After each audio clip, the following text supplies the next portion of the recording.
मुंबई की राजनीतिक में बड़ा उलटफेर हुआ है। अहिल्यानगर के 12 नगर सेवक आज शिवसेना में शामिल हो गए। उप मुख्यमंत्री एकनाथ शिंदे की मौजूदगी में इन नगर सेवकों ने शिवसेना का दामन थाम लिया। मुंबई में इस घटनाक्रम के बाद महानगर पालिका ने शिवसेना का प्रभाव और भी मजबूत हो गया है। राजनीतिक विश्लेषकों के मुताबिक ये बदलाव आगामी चुनाव पर सीधा असर डाल सकता है। क्या इस घटनाक्रम से मुंबई की राजनीतिक में नए समीकरण बनेंगे?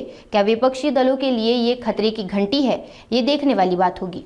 सर्वसामान्य कार्यकर्ता या राज्यामध्ये एका गरीब शेतकऱ्याचा मुलगा या राज्याचा मुख्यमंत्री होऊ शकतो। सर्वसामान्य कुटुंबातला माणूस व्यक्ती या देशाचा प्रधानमंत्री होऊ शकतो। हे केवळ आणि केवळ भारत रत्न डॉक्टर बाबासाहेब आंबेडकर यांच्या घटनेमुळे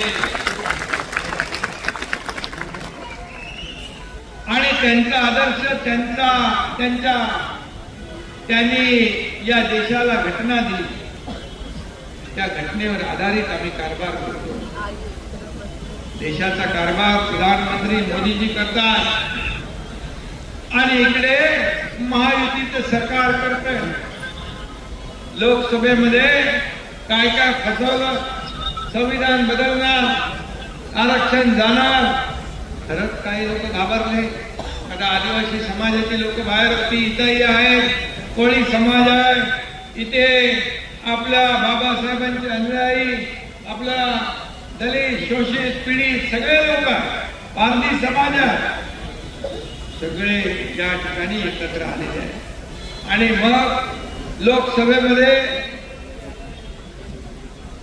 फेक नरेटिव्ह पसरवून, खोट्या अफवा पसरवून मतं मिळवली।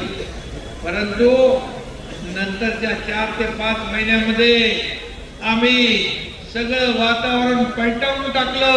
आमच्या लाडक्या बहिणीने धपाधप मतांचा वर्षाव केला, लाडक्या भावांनी केला, लाडक्या शेतकऱ्यांनी केला, लाडक्या ज्येष्ठांनी केला। आणि आतापर्यंतच्या इतिहासात कधी मिळालं नव्हतं एवढं यश।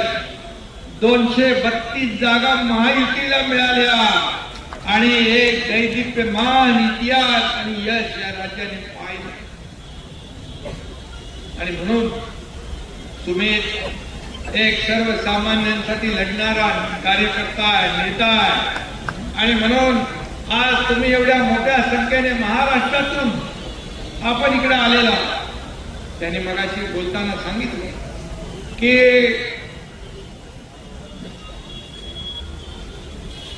जे अडचणीत आहे, जे घरा म्हणजे काही ठिकाणी नोटीस आल्या, काही ठिकाणी आपल्यावर टांगती तलवार या ठिकाणी आहे आणि लोकांना मदत करायची आहे, त्याला सपोर्ट पाहिजे,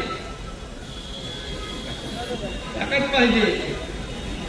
अरे बाबा, सर्वसामान्य माणसासाठी काम करणारा एकनाथ शिंदे आहे आणि म्हणून सर्वसामान्य माणसासाठी आज सुमित वदाळे यांनी कंबर कसलेली आहे।